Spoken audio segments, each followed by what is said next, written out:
अस्सलाम वालेकुम सर। वालेकुम अस्सलाम। सर की हाल चाल ने? ठीक ठाक सही तुसी सुनाओ आप। की नाम अपना? फतेह मोहम्मद ना। फतेह मोहम्मद। अच्छा सर, ਇਹ ਸਾਰੀਆਂ ਝੋਟੀਆਂ ਹੀ ਲੈ ਕੇ ਆਏ ਨੇ ਜਾਂ ਝੋਟੇ ਵੀ ਨੇ? नहीं झोटियां सारियां ਸਾਰੀਆਂ ਝੋਟੀਆਂ ਨੇ। जी हाँ, झोटियां। ਇਸ ਸਾਈਡ ਤੇ ਆ ਜਾਓ। ਇਹ ਜਿਹੜਾ ਇਹ ਵੀ ਝੋਟੀ ਆ ਖਾਕੀ? झोटी है भूरे अच्छा। रंग दी। ਇਹਦੀ ਕੀਮਤ ਕੀ ਮੰਗ ਰਹੇ ਤੁਸੀਂ? ਇਹਦਾ ਮੰਗਦੇ ਤਾਂ 90,000 ਹੈ। ਅੱਛਾ, ਇਹਦੀ ਉਮਰ ਕਿੰਨੀ ਹੈ? ਉਮਰ ਇਹਦੀ ਹੈ ਜੀ ਹੁਣ ਦੁੰਦੀ ਹੁੰਦੀ ਪਈ। ਦੋਂਦੀ ਹੁਣ ਹੁੰਦੀ ਪਈ ਹੈ। ਹੁਣ ਹੁੰਦੀ ਪਈ। ਤੇ ਇਹਦਾ ਵਜ਼ਨ ਕਿੰਨਾ ਕੁ ਹੈਗਾ? ਵਜ਼ਨ ਇਹਦਾ 5 ਪੌਣੇ 5 ਮਣ। 5 ਮਣ ਜ਼ਿੰਦਾ? ਜ਼ਿੰਦਾ। ਤੇ ਇਹਦਾ ਫਾਈਨਲ ਲੱਗਿਆ ਕਿੰਨਾ? ਲੱਗਿਆ ਕਿ ਗਾਹਕ ਹਜੇ? ਫਾਈਨਲ ਲੱਗਾ ਹੈ। ਲੱਗਿਆ ਕਿੰਨਾ ਲੱਗਿਆ? 75,000 ਲੱਗਾ, ਨਹੀਂ ਦਿੱਤੀ। ਨਹੀਂ ਦਿੱਤੀ। ਦੇਣੀ ਕਿੰਨੇ ਚ? 80 ਦੀ ਦੇਣੀ ਹੈ। 80 ਦੇ ਵਿੱਚ। ਤੇ ਕਿੰਨੇ ਜਾਨਵਰ ਲੈ ਕੇ ਆਏ ਨੇ ਤੁਸੀਂ? ਅਸੀਂ 15 ਜਾਨਵਰ ਲੈ ਕੇ ਆਏ ਹਾਂ। ਤੁਸੀਂ 15 ਜਾਨਵਰ ਲੈ ਕੇ ਆਏ ਨੇ? ਇਹ ਸਾਰੇ ਤੁਹਾਡੇ ਹੀ ਨੇ? ਜੀ ਹਾਂ। ਕੋਈ ਵਿੱਚੋਂ ਵਿਕੇ ਵੀ ਨੇ? ਵਿਕੀਆਂ 2 ਵਿਕ ਗਈਆਂ। ਇਹ ਜਿਹੜੀ ਝੋਟੀ ਖੜੀ ਆ ਜਿਹੜੀ, ਜੀ ਹਾਂ।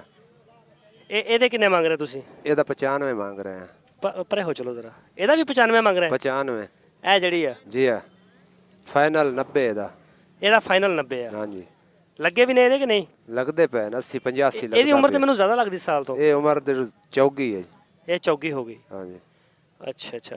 ਇਹ ਮਤਲਬ ਅੱਗੇ ਕੋਈ ਗੱਬਣ ਵੀ ਹੈ ਕਿ ਨਹੀਂ? ਕ੍ਰਾਸ ਕਰੂਸ ਹੋਈ ਕਿ ਨਹੀਂ? ਨਹੀਂ ਇਹ ਨਹੀਂ, ਉਹ ਅੱਗੇ ਝੋਟੀ ਹੈ ਖਲੀ, ਉਹ ਗੱਬਾਂ ਨੇ। ਉਹ ਕਿਹੜੀ ਆ? ਉਹ ਦਿਖਾਓ, ਇੱਧਰ ਆ ਜਾਓ। ਉਹ ਖਲੀ ਇਹ ਐ ਖਲੀ ਹੈ ਜੀ। ਆ ਜਿਹੜੀ? ਜੀ। ਅੱਛਾ, ਇਹ ਵੀ ਤੁਹਾਡੀਆਂ ਨੇ? ਹਾਂਜੀ।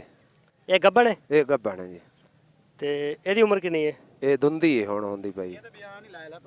ਅੱਛਾ, ਇਹ ਦੋਂਦੀ ਹੁੰਦੀ ਪਈ। ਤੇ ਇਹਦੇ ਕਿੰਨੇ ਪੈਸੇ ਲੱਗਦੇ ਨੇ? ਇਹਦਾ 1,40,000 ਮੰਗਦੇ ਪਏ। ਮੰਗਦੇ ਪਏ ਨੇ? ਇਹ ਨਸਲ ਕਿਹੜੀ ਹੈ? ਇਹ ਨੀਲੀ ਨਸਲ ਹੈ ਜੀ। ਨੀਲੀ ਦੀ? ਇਹ ਦਰਿਆ ਦੀ? ਦਰਿਆ ਦੀ। ਤੇ ਲੱਗੇ ਕਿੰਨੇ ਨੇ? ਲੱਗਦਾ 10-15 ਪਏ ਹੈ।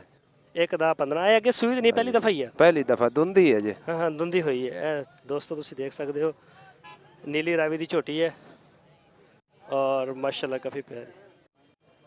ठीक है सर, बड़ी मेहरबानी, शुक्रिया। मेहरबानी सर। ਇਹ ਦੋਸਤੋ ਤੁਸੀਂ ਦੇਖ ਸਕਦੇ ਹੋ, ਛੋਟੇ ਛੋਟੇ ਬੱਚੇ ਨੇ, ਇਹਨਾਂ ਦੇ ਕੱਟੇ ਨੇ ਇਹਨਾਂ ਦੇ ਕੋਲ। ਹਾਂਜੀ। ਮੰਡੀ ਦੇ ਵਿੱਚ ਆਏ ਹੋਏ ਨੇ ਤੇ ਉਹ ਪੁੱਛਦੇ ਨੇ ਇਹਨਾਂ ਨੂੰ ਕਿ ਕਿੰਨੇ ਕਿੰਨੇ ਦੇ ਨੇ ਤੇ ਕੀ ਕੀ ਇਹਨਾਂ ਦੀਆਂ ਉਮਰਾਂ ਨੇ, ਕਿੰਨਾ ਕਿੰਨਾ ਇਹਨਾਂ ਦਾ ਰੇਟ ਹੈਗਾ। अस्सलाम वालेकुम सर। वालेकुम सलाम। ਭੈਣ ਆਪਣਾ ਨਾਮ ਕੀ ਆ? मोहम्मद फरूक। ਮੁਹੰਮਦ ਫਰੂਕ। ਅੱਛਾ ਸਰ, ਇਹ ਤੁਸੀਂ ਲੈ ਕੇ ਆਏ ਹੋ ਛੋਟੇ ਕੱਟੇ ਨੇ, ਕੱਟੀਆਂ ਨੇ कटियां? ਸਾਰੀਆਂ ਹੀ? हाँ जी। ਇਹ ਕਿੰਨੀ ਉਮਰ ਹੈ ਇਸ ਕੱਟੀ ਦੀ? ਯਾਰ ਛੋਟੀ ਹੈ, ਹੈਗੀ ਕਿ 2 ਮਹੀਨੇ? नहीं, 1 साल। ਕਿੰਨੀ? 1 साल। ਆ 1 ਸਾਲ ਦੀ ਆ? जी।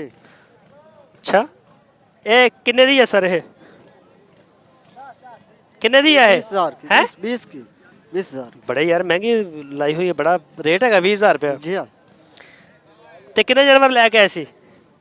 हाँ जी, व्यापार गए सियालकोट को। ਸਿਆਲਕੋਟ ਚ ਲੈ ਕੇ? ਕਿੰਨੇ ਜਾਨਵਰ? 15। 15 ਜਾਨਵਰ ਲੈ ਕੇ ਆਏ ਨੇ। ਤੇ ਕਿੰਨੇ ਵਿਕ ਗਏ ਨੇ? खाली खड़े हैं जी, ਕੋਈ ਨਹੀਂ ਵਿਕਿਆ? हाँ जी, मंदा है। ਅੱਜ ਮੰਦਾ ਹੈ? जी। ਅੱਛਾ ਗਾਹਕੀ ਅੱਛਾ ਨਹੀਂ। ਅੱਛਾ, ਗਾਹਕੀ ਕੋਈ ਨਹੀਂ ਹੈ। ਤੇ ਇਹ ਜਿਹੜੇ ਹੁਣ ਬਾਜਣਗੇ ਵਾਪਸ ਲੈ ਜਾਓਗੇ? जी हाँ, वापस लेके। ਵਾਪਸ ਲੈ ਜਾਓਗੇ ਤੇ ਇਹਦਾ ਬੜਾ ਖਰਚਾ ਪੈ ਜਾਏਗਾ ਤੁਹਾਨੂੰ ਉੱਪਰ ਇਹਦੇ। हाँ जी, खर्चा। ਅੱਛਾ, ਐਸ ਕੱਟੀ ਦੀ ਉਮਰ ਕਿੰਨੀ ਹੈ ਜਿਹੜੀ ਇਹ ਛੋਟੀ? इससे 8 महीने। 8 ਮਹੀਨੇ ਦੀ। ਇਹਦਾ ਕੀ ਰੇਟ ਹੈ? 19-20 इतने। 19-20 ਹਜ਼ਾਰ। 8 ਮਹੀਨੇ ਦੀ ਵੀ ਉਹਨੇ ਦੀ, ਸਾਲ ਦੀ ਵੀ ਉਹਨੇ ਦੀ। वो बहुत फर्क है ना। ਇਕੱਠੀਆਂ ਵੇਚਦੇ ਜਾਂ ਇੱਕ ਇੱਕ ਵੇਚਦੇ ਨਾਗ? एक-एक। ਇੱਕ ਨਗ ਵੇਚ ਰਹੇ। ਤੇ ਇਹ ਜਿਹੜੀਆਂ ਨੇ ਇਹ ਵੱਡੀਆਂ ਨੇ ਜਰਾ, ਜਿਹੜੀਆਂ ਸਾਹਮਣੇ ਖੜੀਆਂ ਨੇ, हाँ जी, ये बढ़िया है। ਇਹਨਾਂ ਦਾ ਕੀ ਰੇਟ ਹੈ? 25-26 इतने। ਅੱਛਾ, 25-26 ਹਜ਼ਾਰ ਰੁਪਇਆ। ਇਹ ਫਾਰਮ ਵਾਲੇ ਲੋਕ ਲੈ ਜਾਂਦੇ ਨੇ ਜਾਂ ਆਮ ਘਰਾਂ ਵਾਲੇ ਲੋਕ ਲੈ ਜਾਂਦੇ ਨੇ? आम घर वाले भी फार्म। ਸਹੀ, ਯਾਨੀ ਕਿ 7-8 ਮਹੀਨੇ ਦੀ, ਸਾਲ ਦੀ ਹੈ ਜਾਨਵਰ, 25-26 ਹਜ਼ਾਰ ਰੁਪਏ ਦਾ। हाँ जी। ਠੀਕ ਹੋ ਗਿਆ ਸਰ, ਬੜੀ ਮਿਹਰਬਾਨੀ, ਸ਼ੁਕਰੀਆ।